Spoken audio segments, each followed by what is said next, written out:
こんにちは。今日は縫い合わせる必要のないカーディガンを作っていきます。前回モモンガカーディガンをアレンジして縫い合わせる必要のないカーディガンを作りました。今回はそれをさらにアレンジして背中側にずり下がらないように作っていきます。前回編んだカーディガンはこんな感じで細長い長方形を編んで両端に鎖を編んでこれを袖ぐりにしてぐるぐると編んでいきます。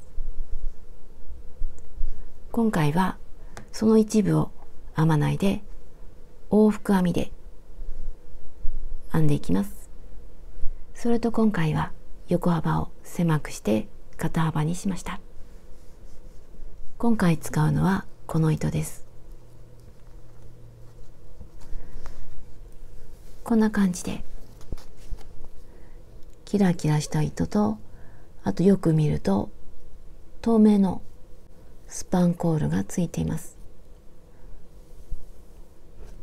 で一応太さはこの状態だと 1.5 ぐらいに見えます。でこの模様と形と合うと思って買ったんですが、すごくよりが甘くて編み進めていくと糸がどんどんずれていって糸が外れているように見えてしまいます。で画面で見ていてもだいぶ見苦しいと思うんですが、その点申し訳ないんですがご了承ください。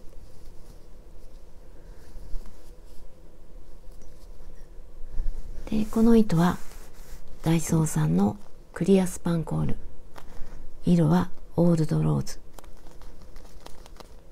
で 30g で約60メートル、材質は綿とポリエステル、使用かぎ針の目安は6号、今回は8号で編んでいきます。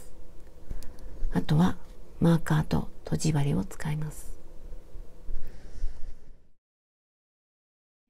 まず背中の上のところから編んでいきます。この横幅は肩幅よりも少し広いぐらい、だいたい40から45であれば大丈夫だと思います。私は鎖68編んで46センチぐらい、違う糸で編む場合には3の倍数プラス2、3の倍数プラス2でだいたい40から45センチにします。何段編むかは作りたい袖ぐりの半分ぐらい。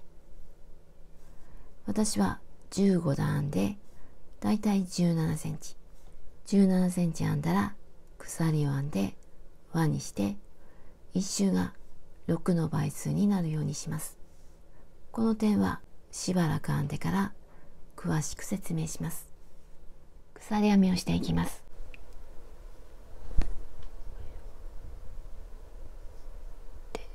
この時は少しゆったりと編んでいきます。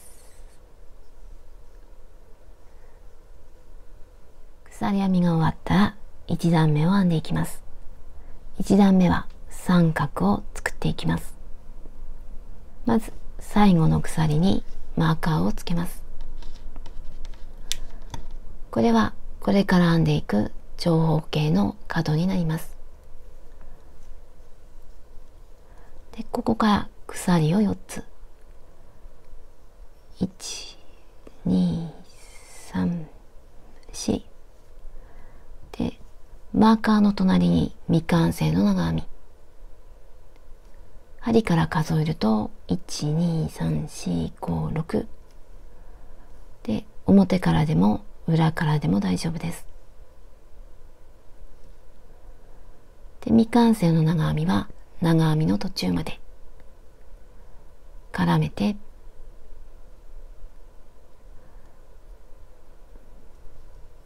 糸を出して3本あるうちの2本から引き抜きます。これで未完成の長編み、次も未完成の長編み、足元1、2、2つ目に未完成の長編み、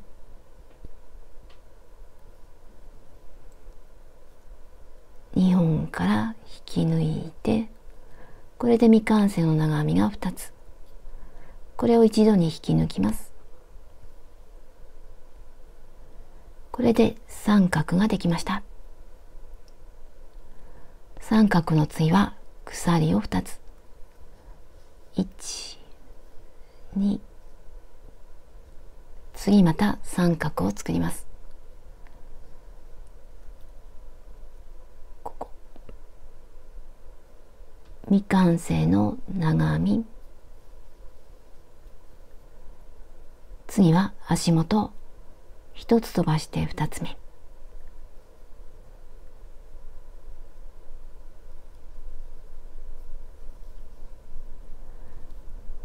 2つできたら一度に引き抜きます。これで三角が2つ。三角の次は鎖2つ。1、2でまた三角。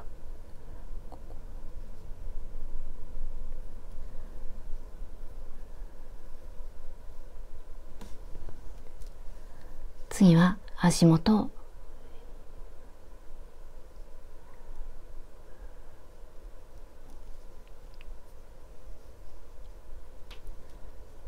で引き抜きます。三角ができました。また鎖2つ、三角、引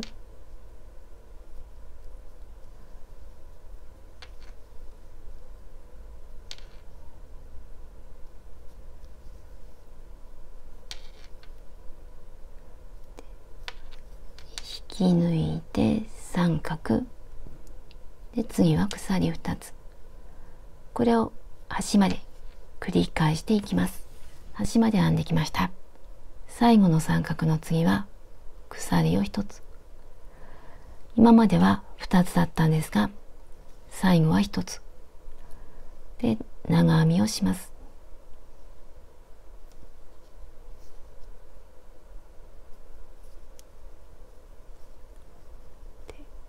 これで1段目が終わりました。次は2段目、鎖を3つで裏返します。次は V を編んでいきます。針を入れるのは下の三角の中、ここに針を入れて長編みをします。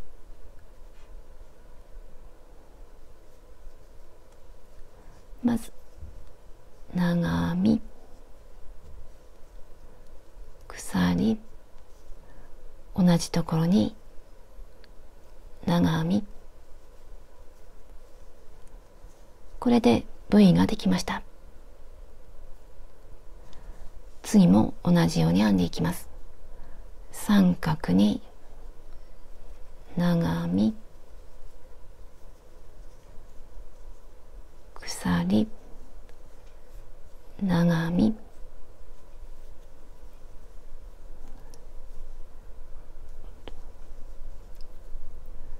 これを繰り返していきます。三角に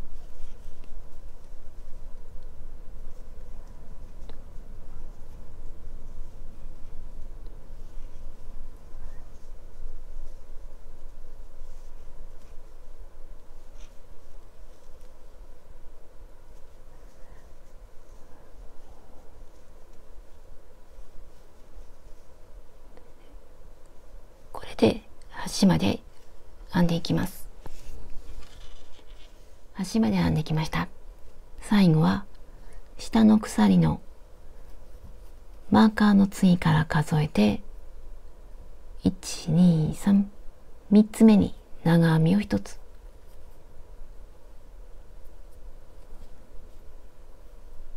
この時は上が2本、下が1本で長編みをします。これで2段目が終わりました。次は3段目、鎖を3つ、で次はこの V に長編みを3つ、 V の中に針を入れて長編みを3つ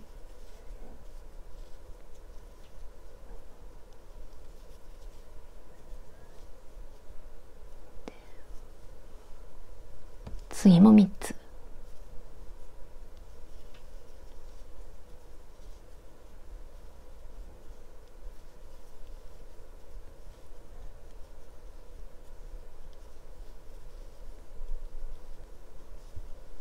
こんな感じで編んでいきます。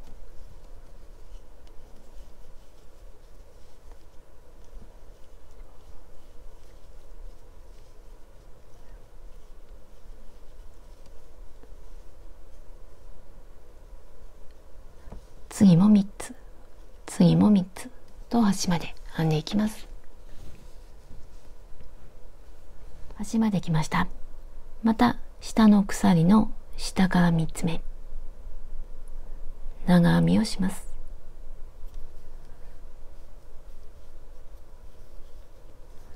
これで3段目が終わりました。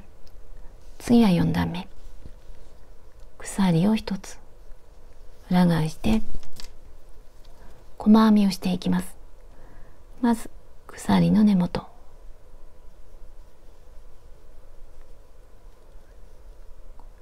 次はこの長編みの上、次はこの長編みの上、一つの長編みの上に一つずつ細編みをしていきます。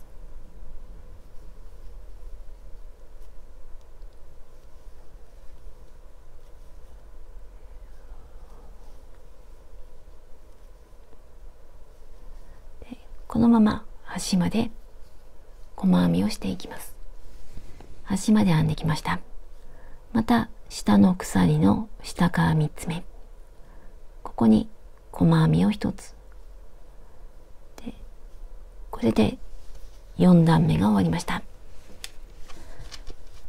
次は5段目、ここと同じように編んでいきます。三角を編んでいきます。三角を編むときには鎖を4つ、1、2、3、4裏返します。鎖の根元の隣に未完成の長編み、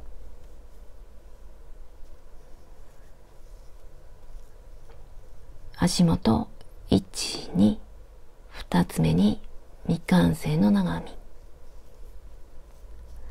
引き抜いて三角、三角の次は鎖を2つで、また三角を編んでいきます。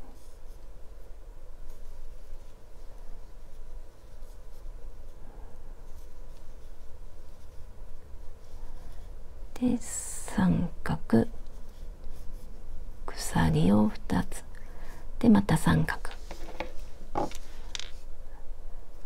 で、端まで編んだら長編み、三角の次は V、 V の次は長編み3つ、その次は細編み、これを繰り返していきます。この4段が1つの模様、繰り返していきます。でしばらく編んでいきます。15段編んできました。最後は長編み3つになっています。長さはこう引っ張った状態で約19センチ。次は鎖を編んでつなげて袖ぐりにします。で今糸が出ているところから鎖を編んでいきます。鎖の長さはご自身の体に当ててみて、腕ぐりと余裕分、実際に体に当ててみて長さを決めていきます。少し長めに鎖を編んできました。ここで実際に体に当ててみて、私の場合はだいたい40センチぐらいにしようかと思います。これは好みの長さにしてください。で40センチの測り方は、ここから少し引っ張りながら測っていって、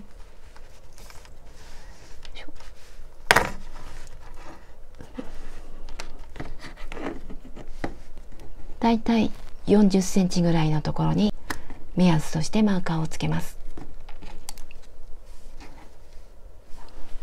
で、こことここを合わせて輪にします。で、ここから袖を編んでいきます。袖を編むときにここと同じ模様にするためには、これが6の倍数になるようにします。ここから出した糸が6の倍数になるようにします。この鎖からは一つの鎖から一つ糸を出してきます。ここからも一つ、ここからも一つ。この範囲からはこの長編みから2つ、ここからも2つ、ここからも2つ、細編みからは1つ。なのでこの範囲からは糸を7つ出すことができます。ここからも7つ、ここからも7つ、ここは6個なんですが、ここからも1つ出すので、この部分は7の倍数。私は4つ編んでいるので 7×4 で28で、こことここを合わせて6の倍数にします。6の倍数にするために私は鎖を32、32と28で60にしました。6の倍数になっています。で、余分な鎖はほどいておきます。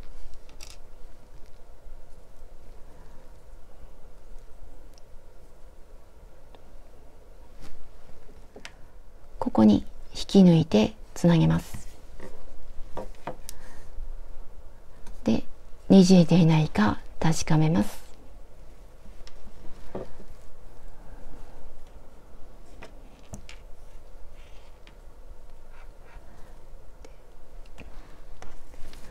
で、ここ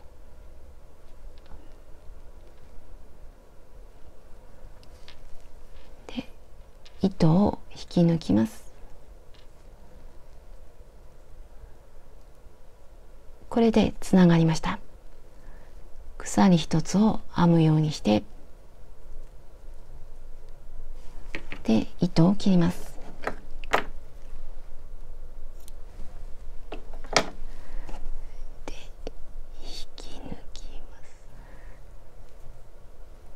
これでつながりました。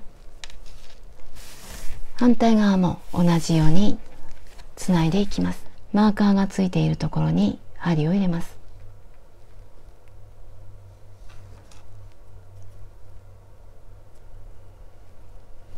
で、新しい糸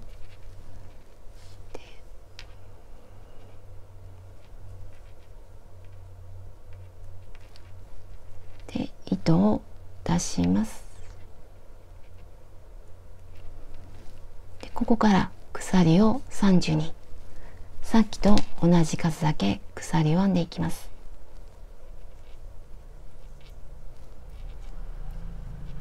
同じ数だけ鎖を編んできました。最後の鎖にマーカーをつけておきます。で、ここに鎖があるので、こっちから数えて3つ目。1、2、3、3つ目に引き抜きます。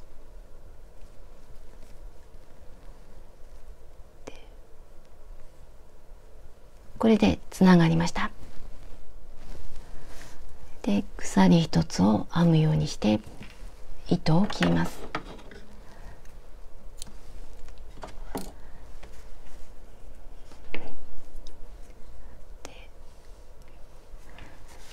これで袖ぐりができました。次はこの周りをぐるぐると編んでいきます。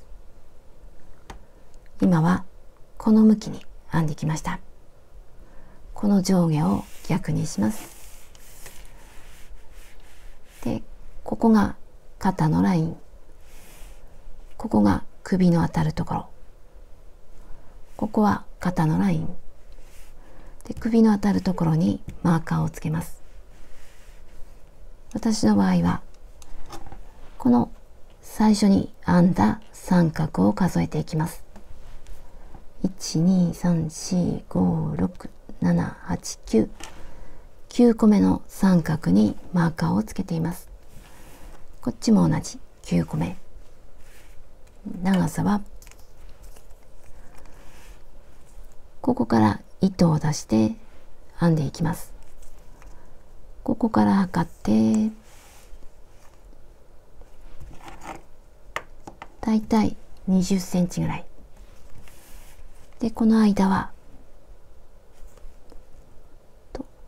約7センチで、これぐらいでやっていきます。で、ここは最初に編んだ鎖のところ、表と裏を確認します。で、この長編み3つの表の方を表にします。こっちは裏。今回はこれを裏返して長編み3つが裏になっているところから編んでいきます。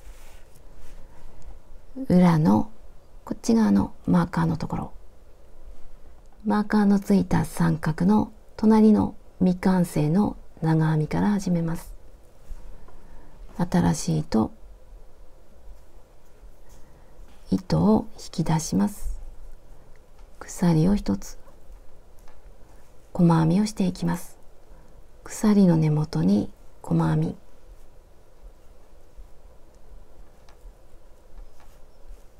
次はマーカーをつけた三角の未完成の長編み、ここに細編み、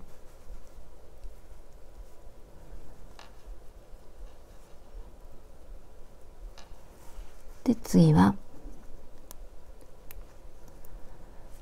この三角の真ん中、ここに針を入れて細編み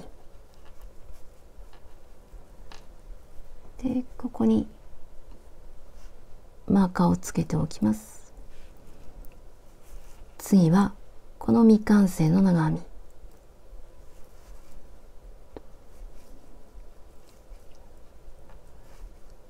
次はここ、ここ、ここ、ここ、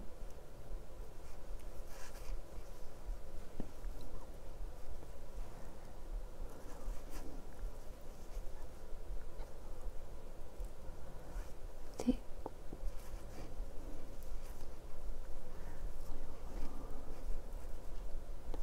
次もこことこことここで、このまま端まで編んでいきます。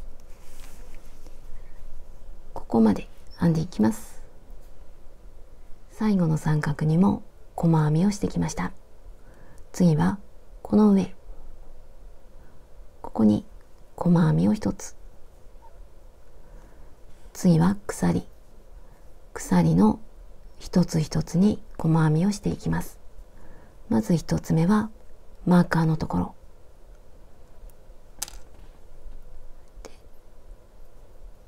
上が2本、下は1本で細編みをしていきます。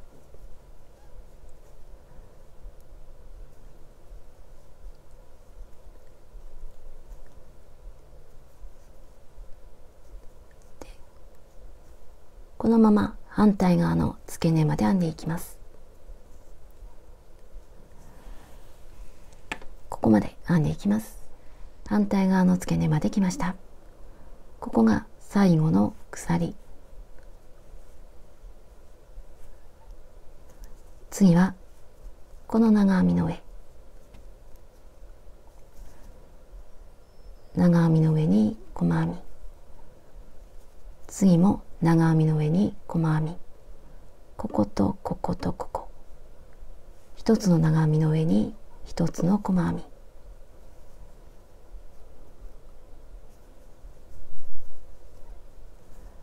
次もで、次もこことこことここで、このまま端まで編んでいきます。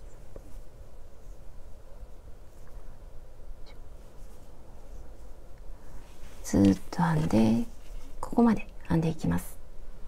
端まで来ました。次はここに細編みを1つ、次は鎖、このマーカーのついているところに細編みをします。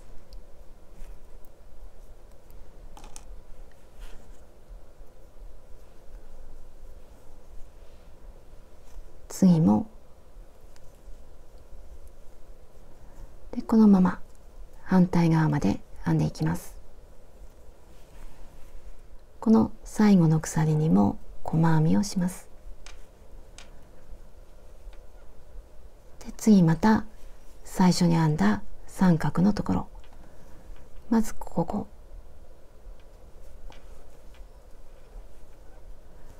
で未完成の長編み、三角、未完成の長編みで、このままこのマーカーのついた三角の隣、ここまで細編みをしていきます。マーカーのついた三角に細編みをしてきました。その隣に細編みを1つ、これでここからぐるっと細編みをしてきました。次はこれを裏返してでぐるっと編んでいきます。で、次はこの三角を編んでいきます。ここまで編んでから模様がつながるように、次は三角、三角を編むときには鎖を4つ、1、2、3、4、裏返します。で、三角を編むので鎖の隣、未完成の長編みで、次は足元1、2、未完成の長編み、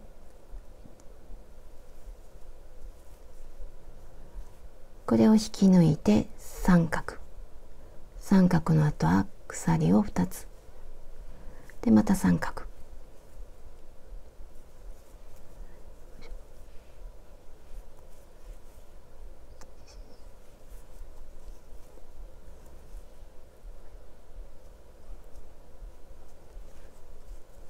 こことちょうど反対になるように編んでいきます。三角の次は鎖で三角で、このまま鎖の上も細編みの上も三角を編んでいきます。ずっと編んでいってここまで編んでいきます。袖ぐり部分に三角を編んできました。次はここに三角を作っていきます。で、今まではくっつけて編んでいたんですが、次はここを飛ばします。一つ飛ばして三角、次も三角、ここだけ一つ飛ばします。1、2で未完成の長編み、次も1、2、三角を作ります。ここだけ三角と三角の間が細編み1つ空いています。他は三角と三角の間はくっついています。で、ここからまた今までと同じようにくっつけて編んでいきます。この隣に三角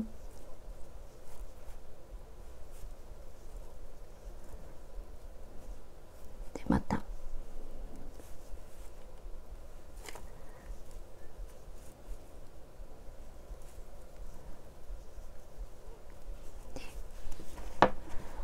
で、これでこのラインが揃うようになりました。これがずれないように編んでいきます。端まで編んできました。こっちもさっきと同じように足元一つ飛ばして三角を編んでいきたいと思います。この付け根で一つ飛ばして三角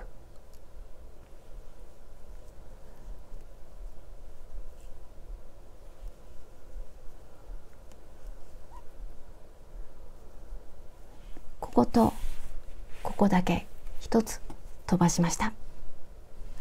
で、あとはずっと三角を編んでいきます。ずっと同じように三角を編んでいて、ここまで編んでいきます。三角を編んで一周してきました。最後の三角の後に鎖を一つ、最初に編んだ細編みに長編みを一つ、これで三角の段が終わりました。鎖4つから始まってぐるっと編んで、最後は長編み1つで、最初に編んだこの往復編みと同じです。ちょっと曲がっているだけで同じように編んでいきます。三角の次は V、 鎖を3つ裏返して、この三角に針を入れて V を編んでいきます。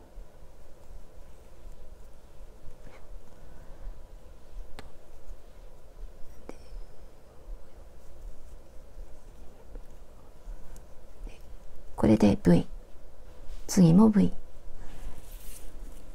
これはこの部分と同じです。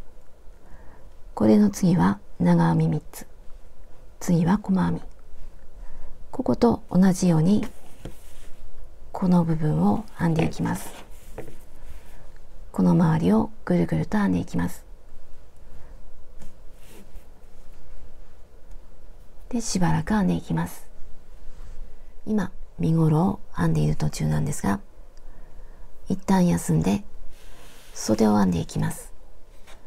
この方がやりやすいと思います。まず着た時の右の袖、ここが着た時の右の肩になります。で、また元の向きに戻って見ていきます。ここが肩のライン、ここが脇の下に当たるところ、ここには細編みがあります。で、ここにも細編みを編んで袖を編んでいきます。で、この細編みは裏で、今この部分は表になっています。この細編みは裏、ここも裏の細編みを編みたいので、ここからここまでは裏の細編み、内側から編んでいきます。で、細編みを編む位置は、ここが最初に編んだ鎖のところ、作り目を編んだところ、ここにまず一つ細編みをします。次はこの長編みに2つ、次はここ、次はここで、細編みには1つ、次は2つ、2つ、2つ、1つと、ここまで編んでいきます。まずこの最初に編んだ鎖のところ、ここに針を入れます。で、新しい糸、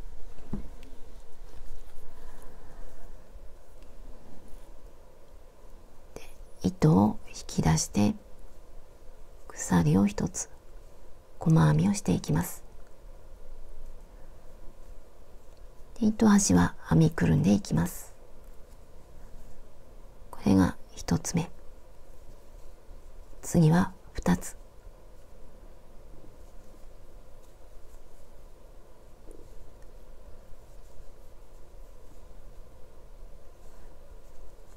ここからも2つ、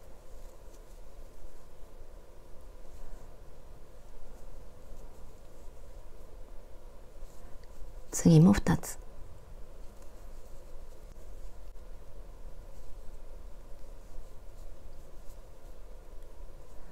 次は細編み、ここには1つ、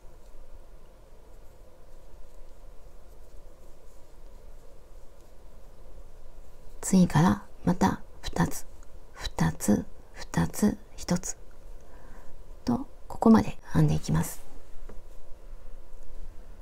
ここからスタートして最後の長編み、ここまで細編みを編んできました。ここからここまでの細編みの数は7の倍数になっています。もしなっていなかったら目立たないところでちょっと増やしたり減らしたりして、この1周が6の倍数になるようにします。で、次はこの細編み、この脇の下に当たる細編みにつなぎます。1つ目の細編みに引き抜いてつなぎます。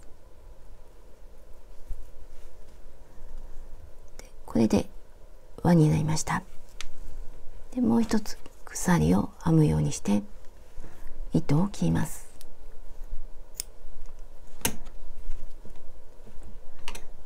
で、これで細編みが終わりました。今置いてある状態はこんな感じなんですが、切るときにはこんな形になります。ここが首が当たるところで、脇の下を見ます。ここが肩で脇の下、脇の下の一番下を見ていきます。一番下はここぐらい、ここから糸を出して三角を編んでいきます。細編みの次なので次は三角で、この位置は今編んできた細編みの終わったところ、ここから三角を数えていきます。これが1つ目の三角、2つ目、3つ目、4つ目、4つ目の三角のこの未完成の長編みの上、ここに細編みがあって、その上で、こっちは着た時の右の肩になります。で、新しい糸、これから編む三角は表にしたいので外側から編んでいきます。三角も表、ここも表、この長編み3つを見て表を確認します。で、糸を出します。で、鎖を2つ、1、2、同じところに未完成の長編み、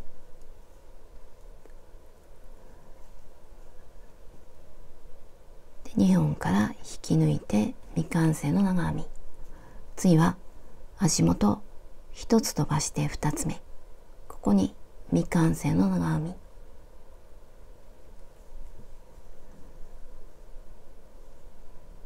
一度に引き抜いて三角、下と同じ位置に三角ができました。次また鎖2つ、三角を編んでいきます。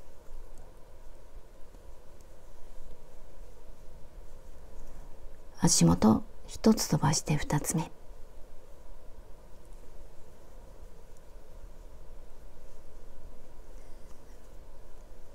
鎖2つで、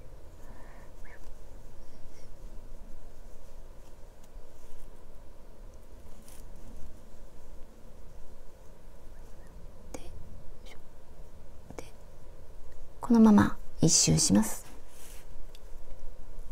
くるっと編んでいきます。ここに角があるので、ここでも一つに一つずつ、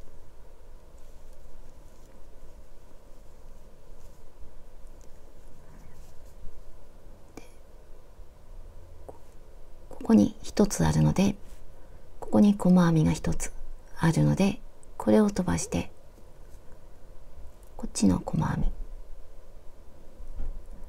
ここを飛ばしてここ、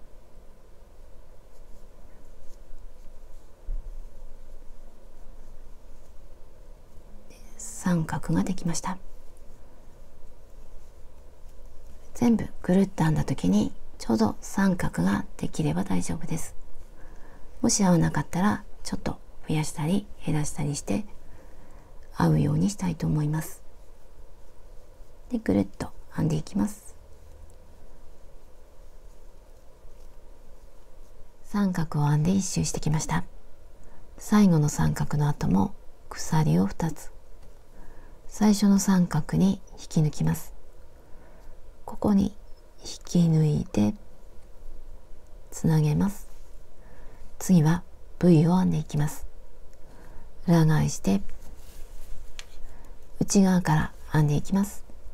で、今糸が出ているのはここではなくて隣のこの三角、ここから糸を出します。糸をここに移動して次ここに移動。まずこの鎖2つの下、ここに針を入れて引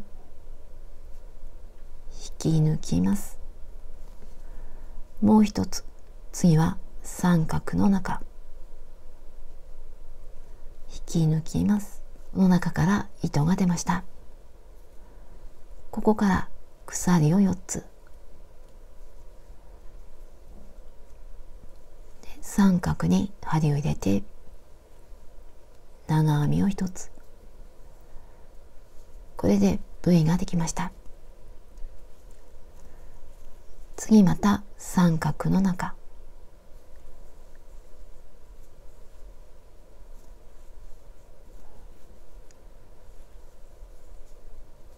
で V ができました。次も同じ長編み鎖長編み、ここと同じ模様になっています。これでぐるっと編んでいきます。V を編んで一周してきました。この三角に最後の V、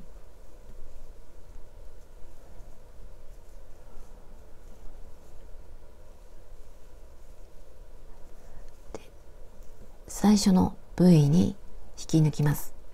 下から1、2、3、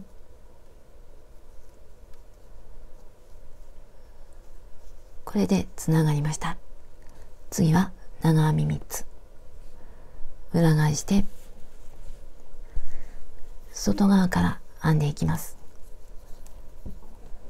で、この V に針を入れて糸を出します。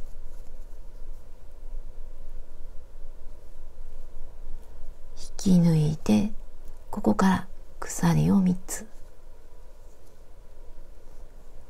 同じところに長編みを2つ、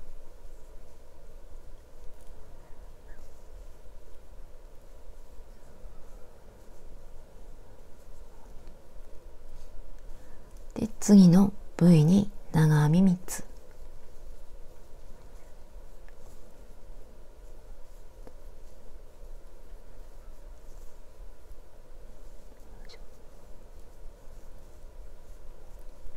で次も3つ、次も3つ、これで一周します。鎖3つずつ編んできました。最初の鎖の下から3つ目引き抜きます。次は細編み、裏返して内側から編んでいきます。細編みをするので鎖を1つ、鎖の根元に細編み、この鎖3つの上のところ、ここに細編みをします。これが1つ目。次はこの長編みの上、次はここ、1つの長編みに1つずつ細編みをしていきます。このまま一周します。細編みで一周してきました。これが最後の長編み3つ、それぞれに長編みを編んでいきます。まずこの長編みの上、この長編みの上、次はここにも必要なんですが、ここには最初に編んでいるので細編みを編まないでこのまま引き抜きます。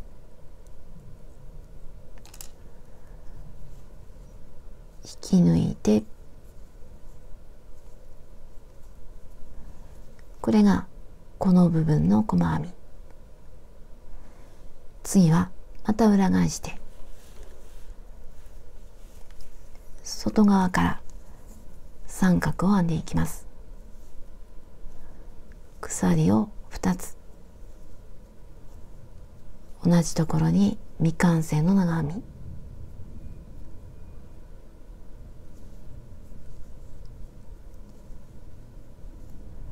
で足元1つ飛ばして2つ目に未完成の長編み、これで三角、鎖2つでまた三角、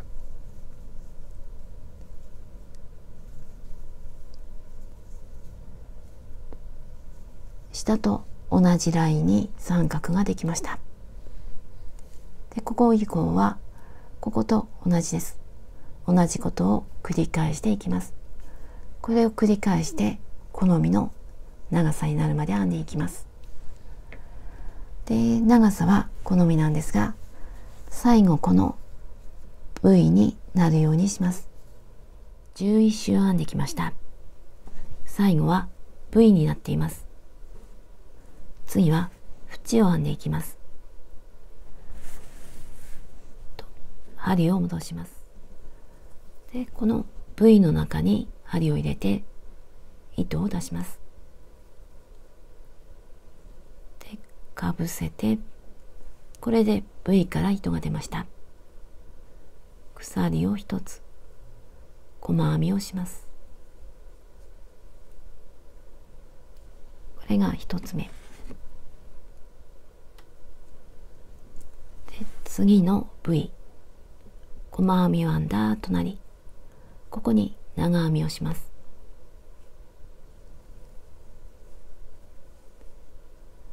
長編みの次は鎖、また長編み、鎖、長編み、鎖、長編み、これで長編みが4つ、スリットは3つ。スリットが3つできたら次の V、 ここに細編みをします。こんな感じで編んでいきます。細編みを編んで長編み、鎖、長編み、鎖、長編み、鎖、長編みで細編み。細編みの次はまた長編み、長編み、鎖、長編み、鎖、長編み、鎖、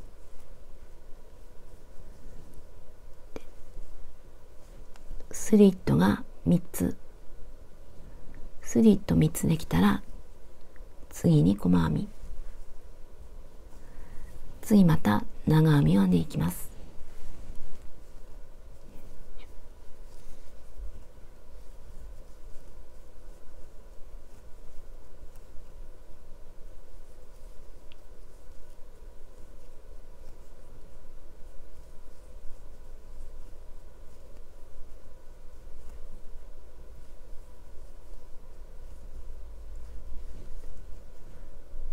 次は細編み、これで1周します。1周編んできました。最初の細編みに引き抜きます。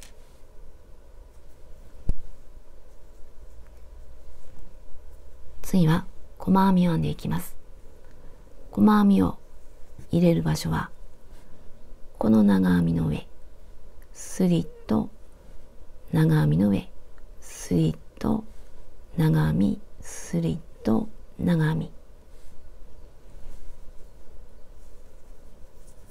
で、まずこの長編みの上に細編み、鎖一つを編まないでこのままこの長編みの上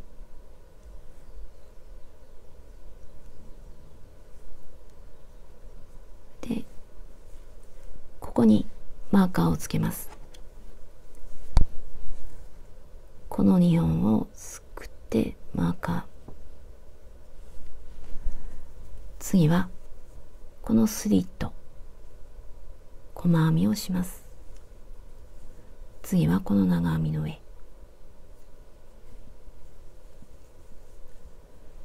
次はスリット、この真ん中のスリットには細編みを2つ、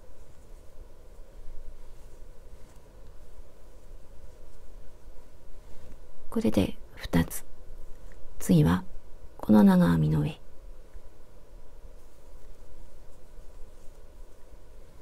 次はこのスリットでこの長編みの上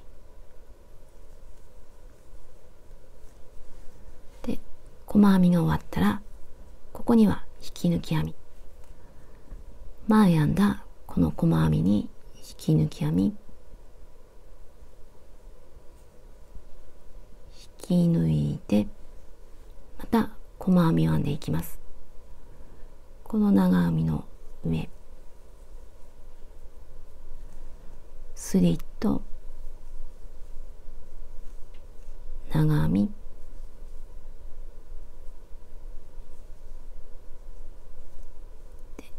スリット、真ん中のスリットには細編み2つで、長編みの上、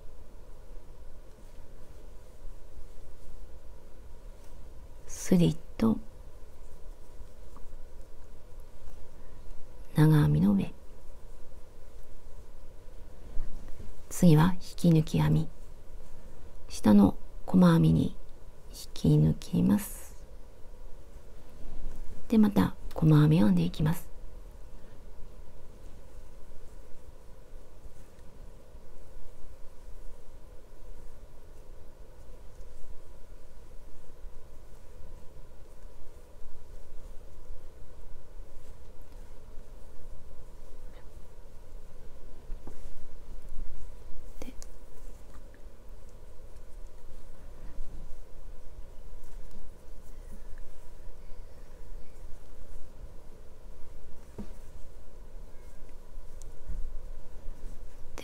細編みには引き抜き、これで一周します。細編みで一周してきました。これが最後の細編み、針で始末するので少し長めに糸を切ります。で引き抜きます。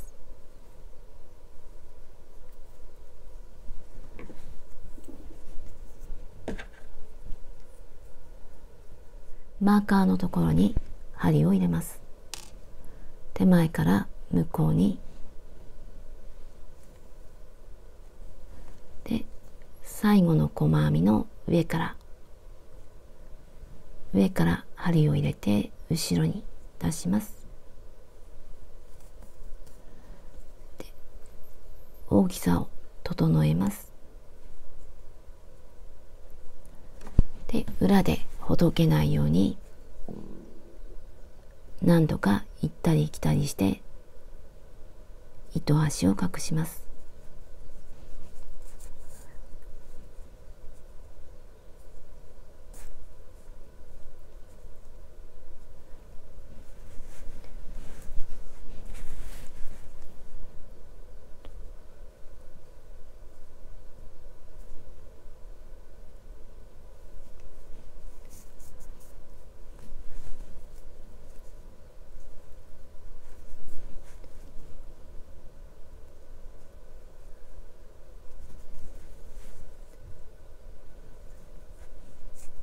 糸を切ります。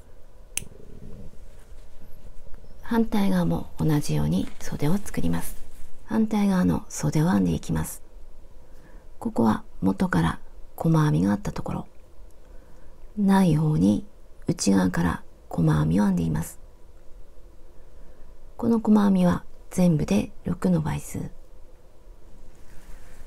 で、今あるこの向きは、ここが首が当たるところ、ここが前になります。こっちは背中。さっき背中の角から数えて、この三角を数えて1、2、3、4、4つの隣から始めました。こっちも同じ位置から始めていきます。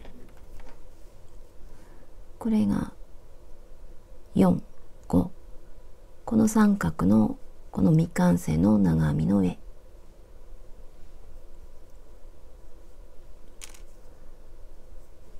さっきと同じように始めます。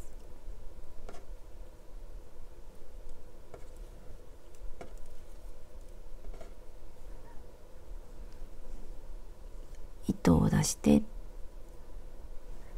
鎖を2つ、1、2、同じところに未完成の長編み。次は足元1つ飛ばして2つ目。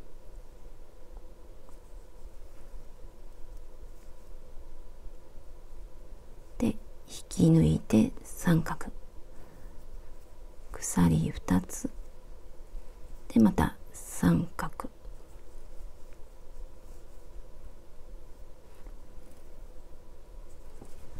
で、さっき編んだところと全く同じように編んでいきます。作りたい長さの2つ手前まで編んできました。今は細編み、次は三角、次は V、 その後は縁編み。この段階になったら三角を1つ減らします。これが最後の細編み、次が最後の三角、最後の三角で1つ三角を減らします。まず鎖を4つ裏返します。鎖の隣に未完成の長編み、次は足元2つ飛ばして3つ目で、少し大きめの三角を作ります。今までは足元1つ飛ばして2つ目に三角を作ってきたんですが、ここでは足元2つ飛ばして少し大きめの三角を作りました。次からは今までと同じです。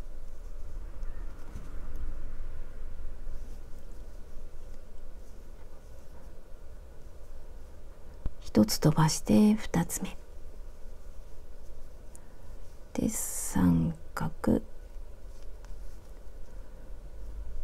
次また今までと同じ足元1、2でまた鎖2つ、ずっと同じように端まで編んでいきます。端まで来ました。また少し大きめの三角を作ります。足元1、2、3で三角、鎖を1つで長編み、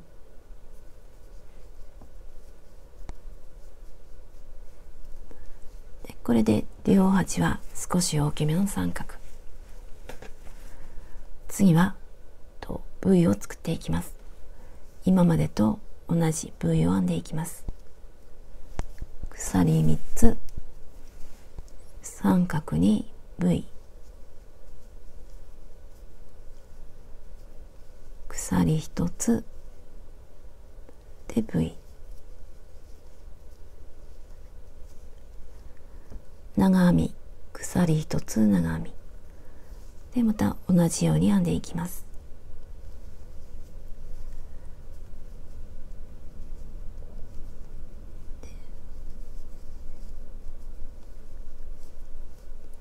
次も同じ。最初に編んだ細編みを含めて39段編んできました。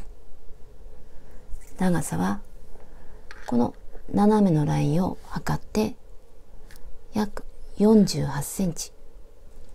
最後は V になっています。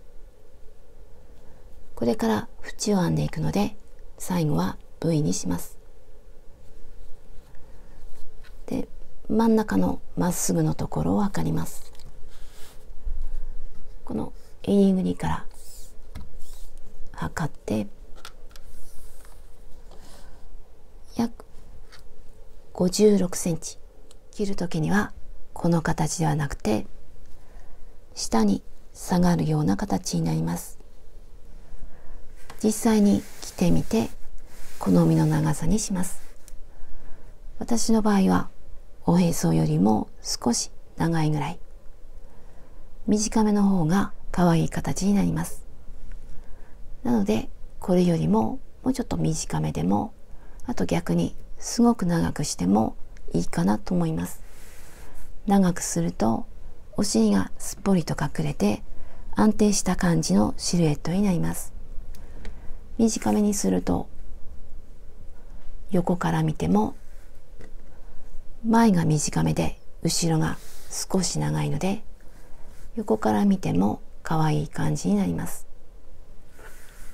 で、お好みの長さにしてください。私は今回この短めで編んでいきます。V を編んできました。次は縁を編んでいきます。まず鎖を一つ裏返します。で、縁は袖と同じように編んでいきます。長編みが4つ、スリットは3つ。まず鎖の根元に細編み、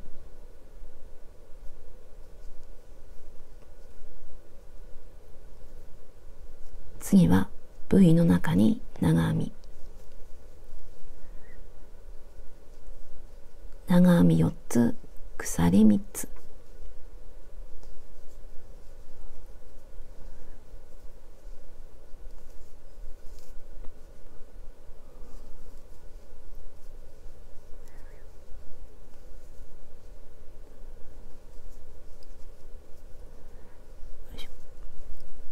これで長編み4つ、鎖は3つ。次の V に細編み、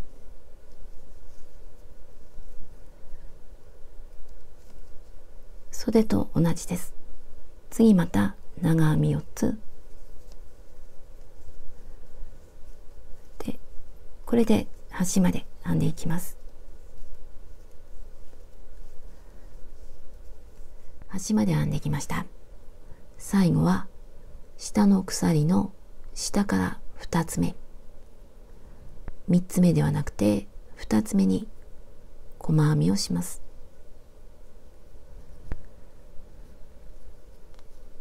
2つ目の方がきれいにできるので2つ目に細編みをしました。これからこの方向に細編みをしていきます。まずここに細編みを2つ、ここにも2つ、細編みのところは1つ、次も2つ、2つ、2つ、1つと編んでいきます。まずここに細編みを2つ、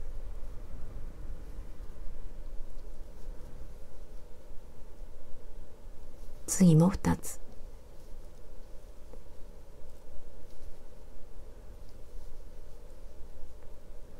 次は1つ、次は2つ、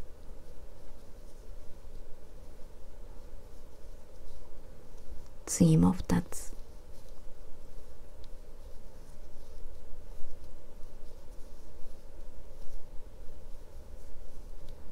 次は1つで、次は2つ、次も2つと繰り返して編んでいきます。首に当たる部分の角まで編んでいきます。首に当たる部分の角まで編んできました。角ではこことここで減らし目をします。まずこの細編みのところ、次はこの三角引き抜いて減らし目、次はこの三角の次、この未完成の長編みのところ、次はここ、ここ、ここ、ここ、ここ、ここ、ここと編んでいきます。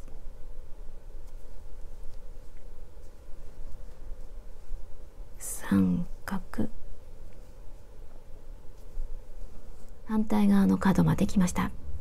また三角と細編みで減らし目をします。一度に引き抜いて減らし目、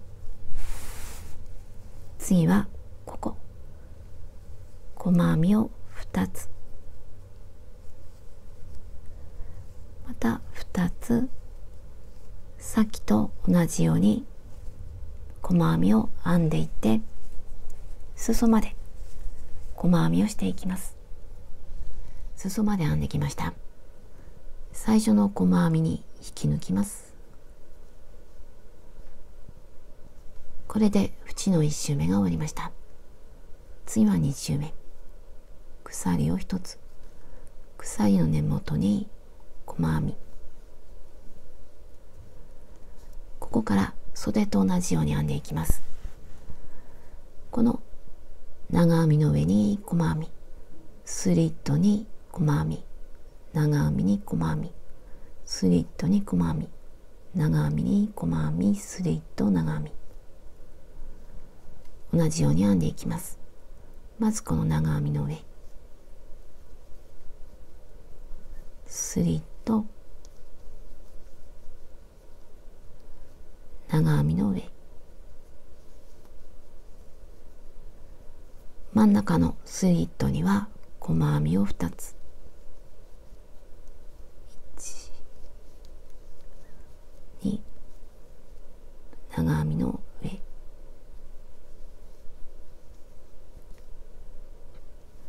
でスリット、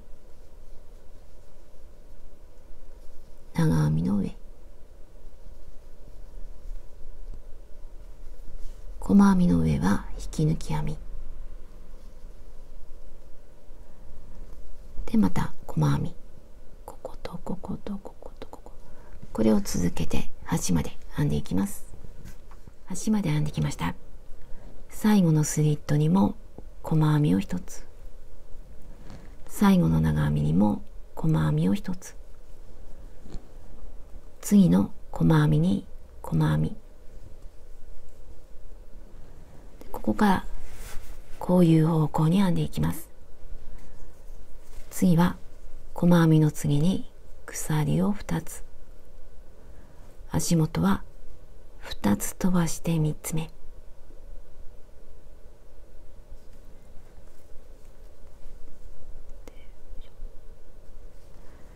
こんな感じで編んでいきます。細編みの次は鎖を2つ、足元1、2、3、また鎖2つ、1、2、3、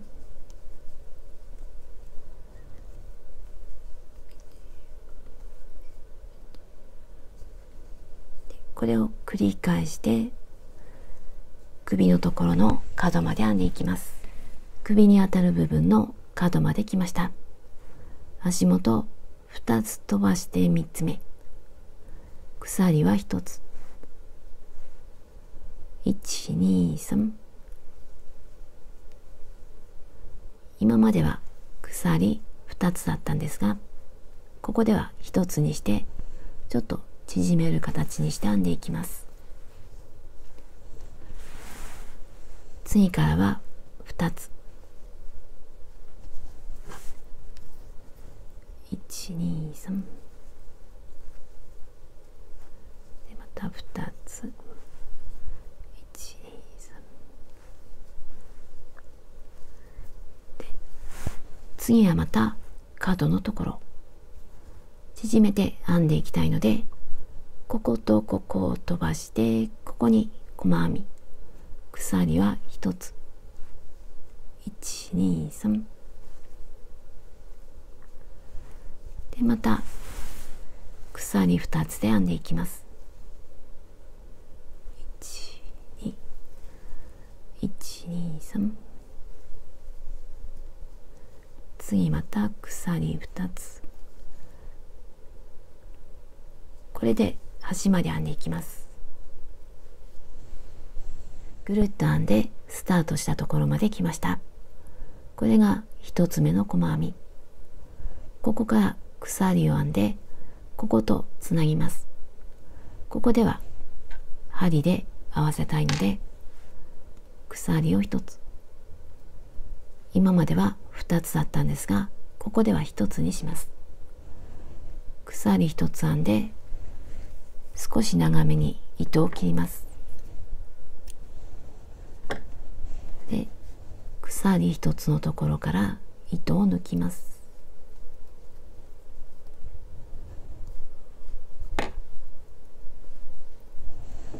で、鎖1つの次に1つ目の細編み、手前から向こうに針を入れます。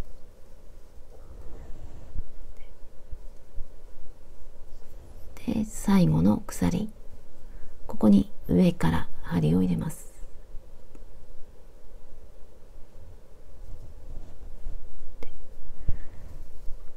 これを調整して、最後に渡した糸が2つ目の鎖に見えるようにします。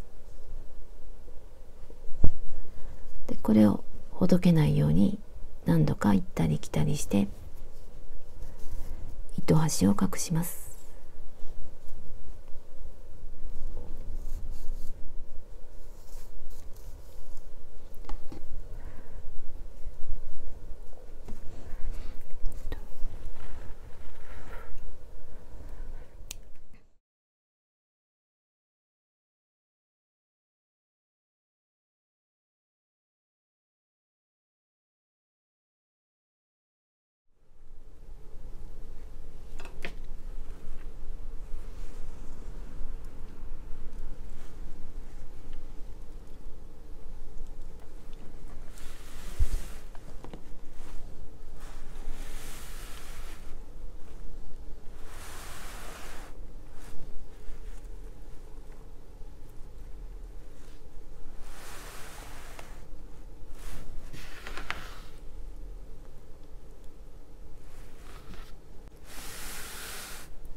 こんな感じに出来上がりました。で、首のところは狭め。例えばストールの時なんかにここがフィットしているとずれにくいので、今回は狭めにしました。好みによってもう少し広くしても大丈夫です。で、この部分はちょっとシンプルな縁編み。裾と同じように編んでいくとちょっとごちゃごちゃするので、ここはスッキリで、ここは可愛い感じにしました。で、裾は前が短めで後ろが長いので、横から見てもとても可愛くなっています。で、肩がずり下がらないので動きやすくなっています。で、サイズはこんな感じです。